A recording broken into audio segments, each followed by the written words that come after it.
దగ్గు ఇది ఒక రకమైన అంటువ్యాధి. అప్పుడే పుట్టిన పిల్లల్లో కోరింత దగ్గును తట్టుకునే రోగనిరోధక శక్తి ఉండదు. ఈ వ్యాధి ఎప్పుడైనా వ్యాపించవచ్చు. ముఖ్యంగా పిల్లలకి మొదటి 5 సంవత్సరాల లోపు తొందరగా వ్యాప్తి చెందుతుంది.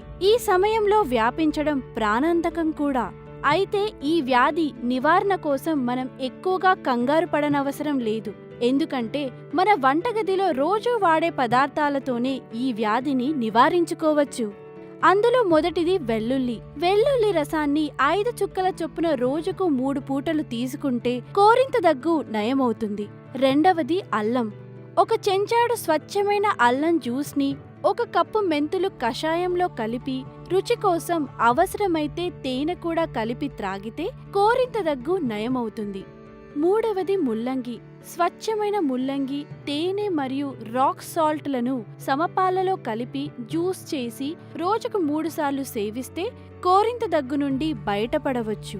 నాలుగవది బాదం నూనె. బాదం నూనె కోరింత దగ్గు తగ్గించడంలో ప్రధాన పాత్ర వహిస్తుంది. స్వచ్ఛమైన ఉల్లిగడ్డ, అల్లం జ్యూస్లతో 10 చుక్కలకు తగ్గకుండా కలిపి త్రాగితే కోరింత దగ్గు నుండి బయటపడవచ్చు. ప్రతిరోజు విలువైన వీడియోస్ కొరకు లిచి ఛానల్ ని సబ్స్క్రైబ్ చేయండి.